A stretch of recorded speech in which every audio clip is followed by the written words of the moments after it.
Namaskar, Jai Shri Krishna. Enunciating text 42 and text 43 of chapter 1, questions by Vidura of 3rd canto of the status quo of Srimad Bhagavatam. Text 42.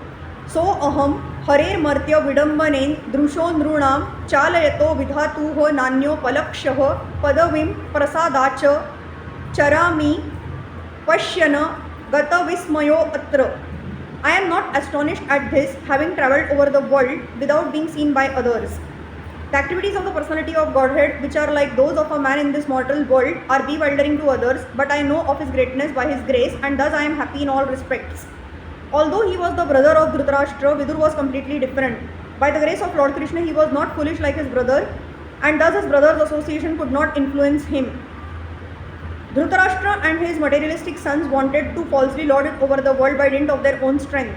The Lord encouraged them in this, and thus they become more and more bewildered.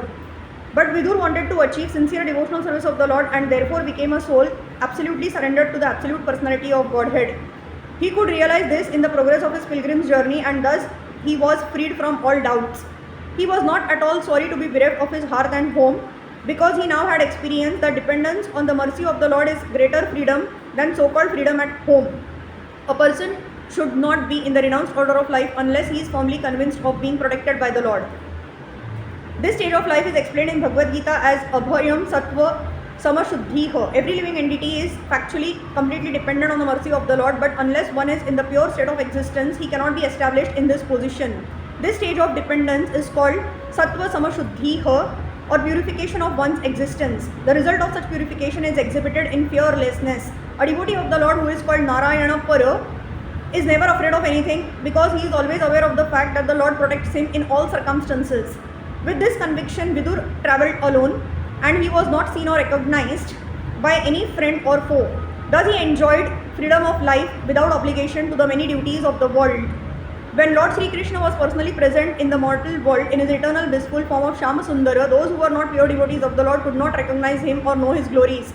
Avajananti mam mudha manushim tanum ashritam, Bhagavad Gita 9.11. He is always bewildering to the non-devotees, but he is always seen by the devotees by dint of their pure devotional service to him.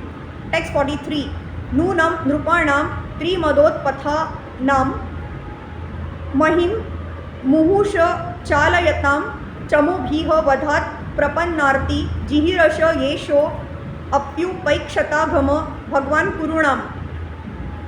Despite his being the Lord and being always willing to relieve the distress of sufferers, he, Krishna, refrained from killing the Kurus, although they committed all sorts of sins, and although he saw other kings constantly agitating the earth by their strong military movements carried out under the dictation of three kinds of false pride. As declared in Bhagavad Gita, the Lord appears in the mortal world to execute his much needed mission of killing the miscreants and giving protection to the suffering faithful.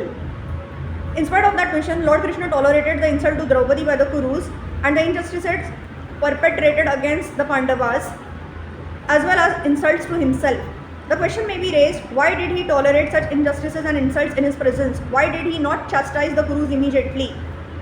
When Draupadi was insulted in the assembly by the Kurus by their attempt to see her naked in the presence of all, the Lord protected Draupadi by supplying an unlimited length of clothing.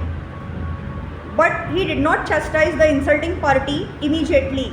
This silence of the Lord did not mean, however, that he excused the offences of the Kurus. There were many other kings on earth who had become very proud of three kinds of possessions: wealth, education and followers, and they were constantly agitating the earth by movements of military strength. The Lord was just waiting to get them together on the battlefield of Kurukshetra and kill them all at one time, just to make a shortcut in his killing mission. Godless kings or heads of state, when puffed up by advancement of material wealth, education and increase of population, always make a show of military strength and give trouble to the innocent. When Lord Krishna was personally present, there were many such kings all over the world, and he thus arranged for the battle of Kurukshetra. In his manifestation of Vishwaroop, the Lord expressed his mission of killing as follows: I have willingly descended on the earth in my capacity of inexorable time in order to decrease the unwanted population. I shall finish all those who have assembled here except you, the Pandavas. This killing does not wait for you to take part in it. It is already arranged, all will be killed by me. If you want to become famous as the hero of the battlefield and thus enjoy the booty of war, then O Sabyasachi just become the immediate cause of this killing and thus take the credit. I have already killed all the great warriors, Bhishma, Drona, Jayadratha, Karna and many other great generals. Do not worry, fight the battle and be famous as a great hero. Bhagavad Gita 11.32-34.